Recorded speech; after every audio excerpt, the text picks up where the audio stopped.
I got an email on my flight to London. Hello from London town, by the way. I got an email from Squarespace saying, I'm going to read it to you. Update to your Squarespace website subscription price. A very simple email followed that heading, simply saying, we're updating the price of your Squarespace website plans. I've got many Squarespace websites, so they're all listed out here. Some of them are going from well, they didn't say the from price actually, but new price for monthly personal, $25. New price for annual business, $348. New price for second annual business, $348. I'll read you the rest of the email in a moment, but let me say a lot of people are really upset by this Squarespace email, kind of myself included. I mean, who likes to be told, especially as they're like on a flight to an international trip that costs a lot of money, like, hey, you're going to need to pay more money for something that you need to run your business. But today, I actually wanted to talk about why I think they did a pretty good job, what they could do better, and most importantly, how we can use these types of emails to help us raise our prices. One of the biggest questions I get every single time I do a coaching call, a group call, I get on a panel, anything from freelancers is how do I raise my rates? How do I raise my rates for my existing clients? How do I do it without seeming like a jerk? And I think this is such a great case study. So let's hop into it. Speaking of pricing, you know what I love? Free. If you've listened before, you know that Metricool has been an essential part of my business strategy for over 2 years. It's really an indispensable resource. And they have a completely free plan, which allows social media marketers at all levels to plug their brand across all channels in and schedule an auto published 20 pieces of content per month, analyze 30 days of social media analytics and website performance, view and reply to DMs, comments, mentions, and Google business profile reviews, launch advertising campaigns across Meta and Google, find the best times to post for your specific brand and maximize engagement, analyze up to 5 industry competitors and monitor other brand strategies, create assets with the Adobe Express integration, and so much more. So be sure to create your free account and unlock the magic of Metricool without the confusion of why your strategy isn't performing or the stress of monthly fees. I'll have the link down below, and if you want to try out their premium plans, go ahead and use the code Latasha to get 30 days free on any of the pro plans. Okay, I'll finish the rest of the email first. Effective date. Your next renewal after August 7th, 2026. So this email was sent July 11th. So it's a little under a month that they're giving me notice. And then they go on to say, we periodically update our pricing to reflect continued investment in Squarespace. No action is needed to continue your subscription. If you'd like to make changes to your subscription, you can do so from your site's billing panel, linked above, or contact customer support for assistance. Thank you for building with Squarespace, the Squarespace team. Okay, first thing I want to say about this, and first thing you need to know, freelancers who are looking to raise your rates, is don't ask for permission to raise your rates. You see what they did there? They literally said, hey, Latasha, we're raising your rates. Bye. You know, as a freelancer, again, I hear from people all the time. They're like, how do I ask them if they can pay me more? What pitch deck do I need to put together to convince them that I deserve more? And we'll talk about, proof of work and things like that in a minute. But like at the end of the day, you are a business owner. Think of any business that you pay, right? Your hair salon, your nail salon, your plumber, your rent, your rent company, your apartment. I'm a homeowner now, but when I rented, it always blew my mind. Every single year, I just got a letter saying, hey, we know you signed up for XYZ amount, but now it's XYZZ amount. Even though nothing changed, in the apartment. And so that is how business owners do business, right? They're not asking for permission. They're simply saying, hey, we've got new pricing, like take it or leave it, right? And I think as a freelancer, the biggest mindset hurdle you've got to get over for this is the take it or leave it part. Squarespace is a big enough company that I'm sure they do the data a million times over before they, make an announcement like this. And I'm sure that they know we have 20 million, customers. So if we lose zero point 0.5 million, whatever, these are obviously dramatic, inflated numbers, but you know what I'm saying? If we lose a very small segment, we're still going to be making more with these price increases. For freelancers, obviously, it's a little bit more risky. If you got 5 clients and 2 of them cancel, then you might have a problem. But I do believe, and through my years of doing business, like when you say no to something, when you let something go, you make room for something better, bigger, more aligned. Let's say that's maybe the more politically correct term. And at the end of the day, if you are raising your rates and you genuinely believe that you deserve those new rates, that, you need those new rates, that to make your business sustainable, that's what you need, then your clients are not aligned if they're not willing to pay them. That doesn't mean that they're bad clients. That doesn't mean they're bad people, right? I might be leaving Squarespace because $348 times two is a lot. That's a lot of money. I might either be condensing my websites, right? So I don't have two.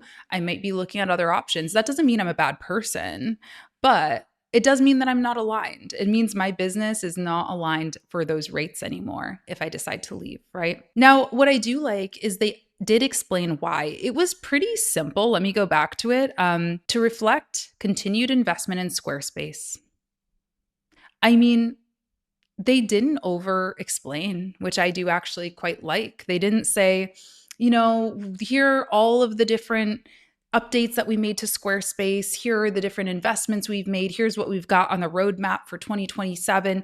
They didn't do any of that. Here are the results, right? Remember to look at your analytics to see how many hits you got to your website and then calculate your customer lifetime value. Like they didn't do that, right? They didn't do that. They said, listen, we keep investing in this product. And what also isn't said, but I just know is the cost of living increases every single year. And that's just like a part of doing business. So just what I recommend as a freelancer is give one clear reason, right? And I think like that's a really good line to kind of copy from Squarespace. Continued investments. Think about the conferences you've gone to this year, the courses you've paid for, the new equipment that you've purchased, right? Cameras, microphones, SD cards. The price of memory of SD cards, of hard drives is going up rapidly. It's actually making me want to have a meltdown because so much of what I do is dependent on external memory. It's going up so much, right? So think about all of those costs that you are eating as a business owner. Now, I'm not saying everyone's going to say yes or everyone's going to understand that hard drives are more expensive today, but you know that. And that can be wrapped into continued investments. You could use, right, cost of living.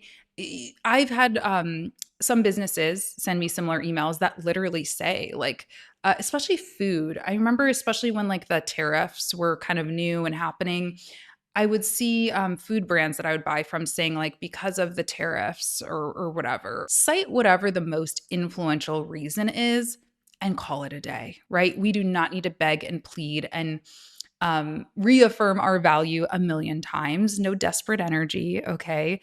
Just let people know. Now, the other thing I think that Squarespace did well is they gave clients notice. Now, they didn't actually give much notice. July 11th till what was it? August 7th is pretty short. It's less than a month. I generally recommend that freelancers give their clients at least a month notice. And that gives them an opportunity to find a different provider, right? I don't want people staying with me because they feel like they have no other choice.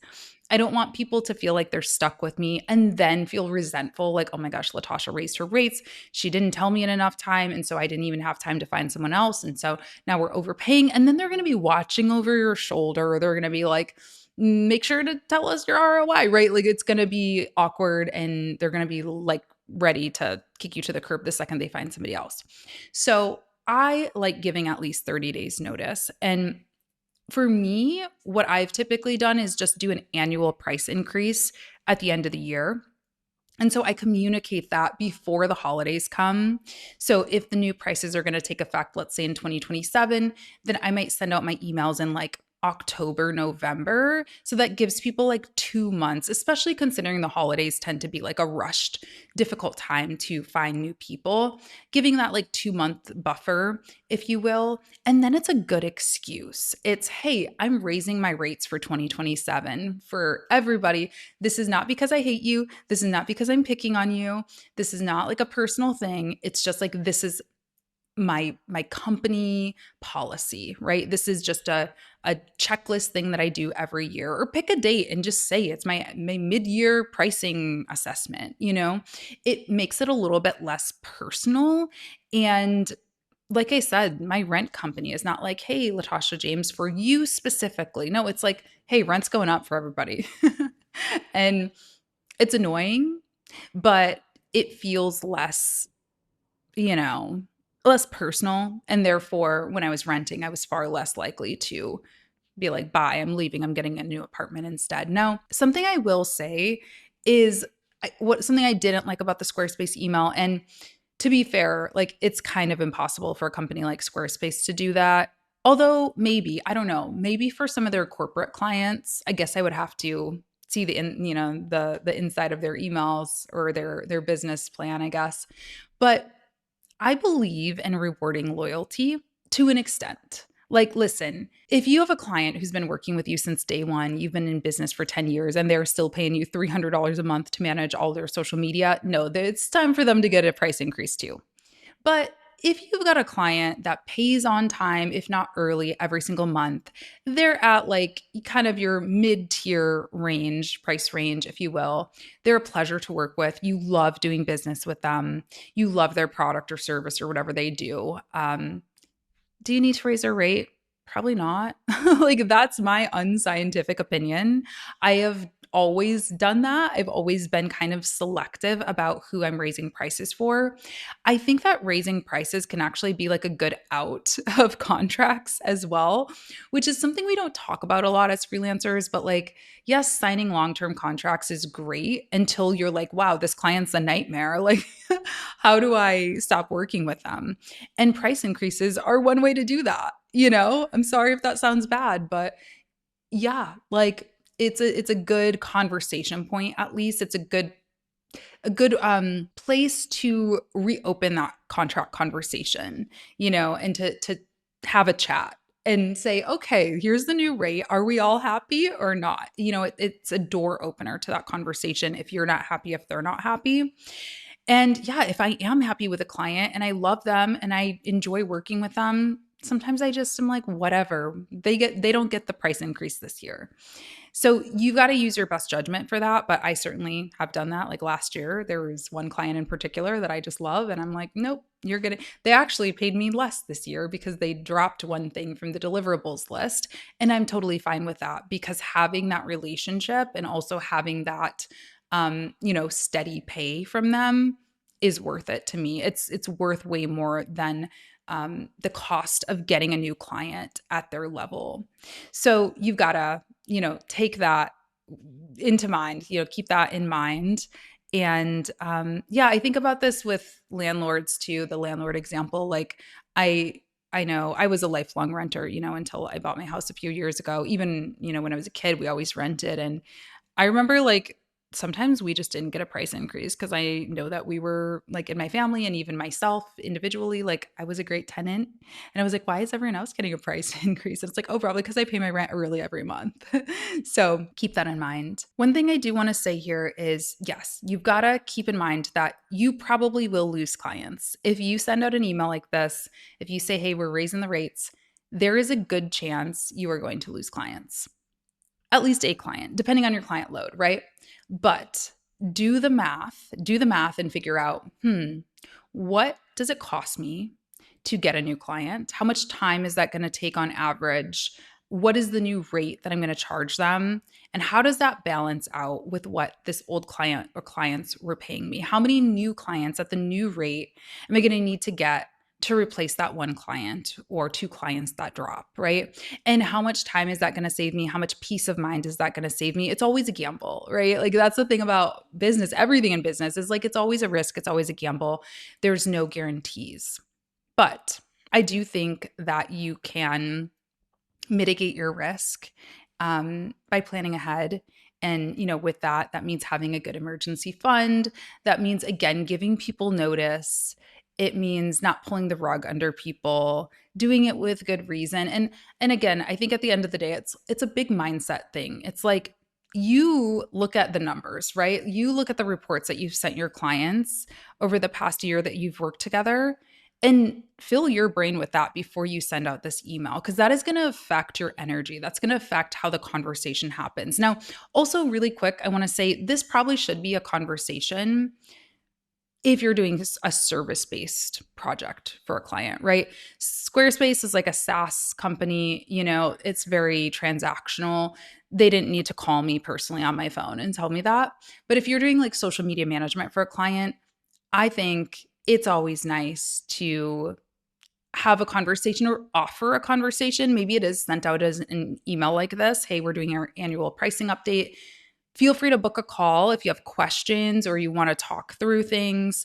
And Squarespace did actually offer that with their customer support. I mean, I doubt they're going to give discounts or anything or change their minds for anybody, but they did offer that. So I do think that's good as well. But yeah, you got to be okay with knowing that growth sometimes means evolving, right? It means shedding that chrysalis. It means, growing out of something that felt comfortable. And that might be the thing that gets you to that next level, because it is really hard to reach your long-term revenue goals if you are still doing, old school pricing, right? If you're still charging your entry level pricing, you're not going to reach that next level revenue that you're looking for. So I think that's all I have to say on pricing. Yes, you should raise your pricing. Yes, you should download my freelance pricing calculator. I'll have it linked down below, totally free. So you can start learning more about what you should actually be charging as a freelancer. And, Squarespace, TBD. I don't know. Does anyone have any Squarespace recommendations? It is a little pricey for me, not going to lie. But at the same time, you know, I I think they're pretty confident in this because $348 is what my business website costs. My business made more than $348 this year, right? By a lot. Chances are yours has too. And so, as long as your pricing reflects the value that you're providing, a lot of people are going to say, you know what, it's too much hassle to switch. I think we saw this with HoneyBook too earlier this year or late last year. I can't remember. They increased their pricing, and a lot of people were like, oh my gosh, we're canceling. I bet you not all of those people canceled, or even a big chunk of those people canceled, because I'm going to be honest, I love HoneyBook so much. But even I was like, okay, let me download this other like CRM and see what it's all about, trial it out. I didn't even touch it because it's too much work to move over. And HoneyBook delivers such high ROI for my business. So does Squarespace. So it's not to say that we want to just like trap people in endless annual pricing updates, but you do need to know the value of what you offer and keep that confidence in mind when you're having these conversations. Okay. Thank you so much for tuning in. Freelance pricing calculator link down below. Support our sponsors down below as well. And I will talk to you in my next one. Bye.